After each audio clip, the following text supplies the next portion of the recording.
Hey guys, Owen here, and today I'm going to be building the Airfix 1/72 scale Bf110C.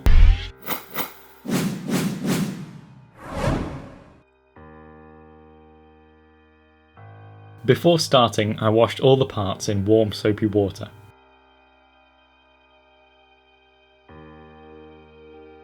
The cockpit parts fitted well but really lacked any detail or accuracy.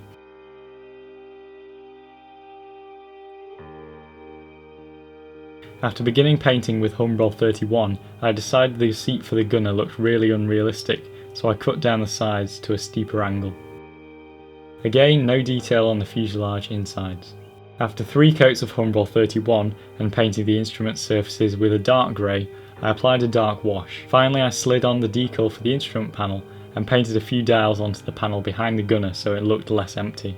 The pilot and gunner figures had large seam lines which needed sanding, and also their heads were unrealistically huge. With a lot of sanding this was improved, and they were painted up. I didn't want to glue them in place just yet though, so I put them in a safe place and continued with the build. The fuselage size fitted okay, so a fair amount of sanding was still required to hide the join. Sanding it meant the recessed panel lines were lost, so I had to rescore them into the plastic. The wheel wells surprisingly had more detail than the cockpit, and they fitted nicely.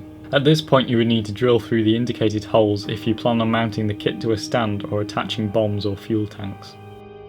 I painted the inside of the air intakes with a darker blue than the instructions suggested, as it would be darker inside there. The tail pieces fitted really badly, either too tightly with a massive gap or they just didn't line up at all.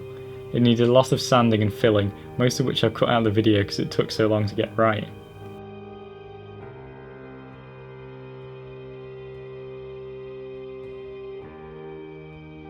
Getting the cannons through the holes in the nose was difficult, and I had to be very careful that I didn't snap the thin plastic. The landing gear can be built either up or down and was relatively easy to put together. I painted all the parts while they were on the sprue.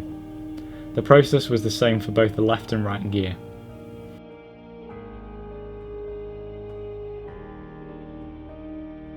The wheels were moulded to look weighted, which was a nice touch. The hardest part was getting the doors to glue on, as the area of contact between the bottom of the door and the wing was very small.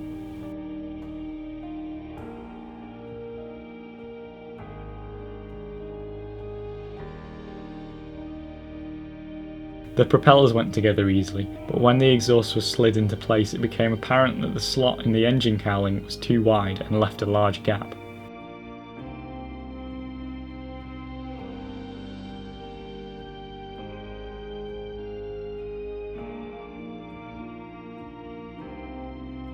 I thinned down Humbrol 65 enamel paint and covered the underside. This made it obvious where all the cracks and joins were, so I had to sand down the join between the 2 fuselage halves and fill the gap around the exhaust before adding a second coat. After the second coat had dried, I took a 4B pencil and drew along all the panel lines. Then taking a cotton bud, I blended the graphite in. This was an attempt to simulate pre-shading without an airbrush, and after a very light third coat of Humbrol 65, I think the effect worked pretty well. I masked off the underside using Tamiya masking tape and began painting the top with Humbrol 117.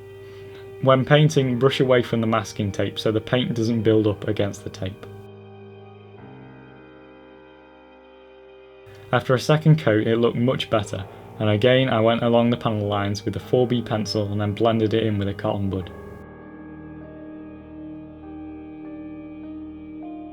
I applied a third light coat of Humbrol 117 only to the areas that I knew weren't going to be covered by the darker green that would follow later. After more masking, 2 coats of Humbrol 91 went on. The colour was so dark that my pencil technique didn't show through.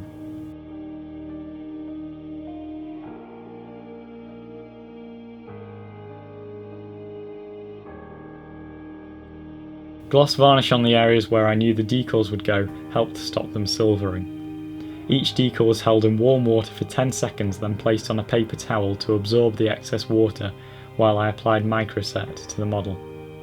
Microset helps the decals stick to the model and conform to the bumps and curves in the surface.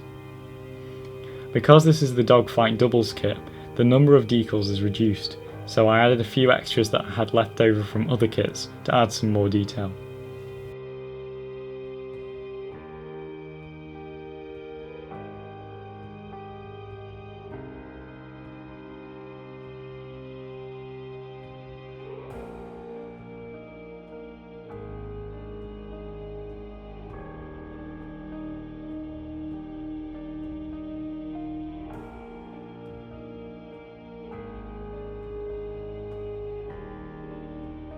The teeth decal on the nose was horrible to put on, as it just didn't want to curve around the tip of the nose.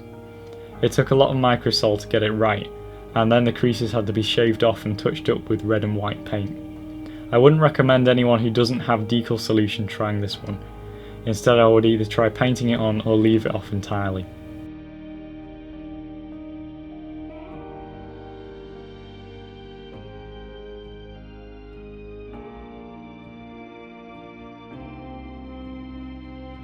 I mixed a dark grey chalk wash and painted it along the panel lines on top of the model, but not the underside panel lines, as I felt the pencil had already defined them enough. There's a link in the description to a video where I show how I make these chalk washes in detail. Taking a damp cotton bud, I removed the excess wash. Before applying the matte varnish to seal the wash, I added the small exterior parts. While the matte varnish was drying, I took Humbrol 91 acrylic and painted 2 coats onto the canopy with a very fine brush. To neaten it up, I sharpened a piece of the sprue and gently scratched off any mess. Enamel paint will not scratch off easily, which is why I use acrylic.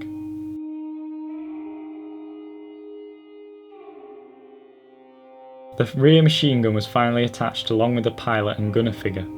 I put the figures in place before the glue on their arms had dried, which allowed me to turn their arms to hold the control stick and machine gun before they set.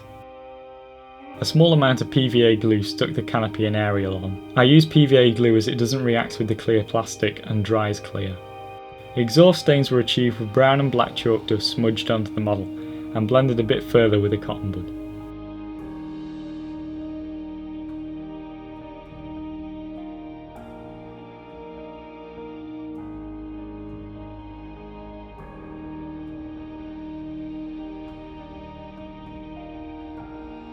Finally, a light amount of chipping was created by dry brushing or stippling Humbrol 56 onto the edges of the propellers and on the wings where the crew might walk. This completed the model. So apart from lacking some interior detail, the tailpiece is being very messy to put together, and the horrible teeth decal on the nose, it's a pretty decent kit, and there aren't many good 1/72nd scale Bf110 kits out there, apart from the Eduard one, but that's more advanced. So beginners might want to go with this one if they avoid the teeth decal. More advanced modelers, however, may want to go with the Eduard one because the level of detail this kit provides isn't that great. Anyway, I've tested some new techniques on this kit and I think it looks pretty good. In a future video I'm going to modify it to enter into the Battle of Britain group build hosted by UK Scale Modeller and Shell Scale Modelling. So until then, thanks for watching and I'll see you next time.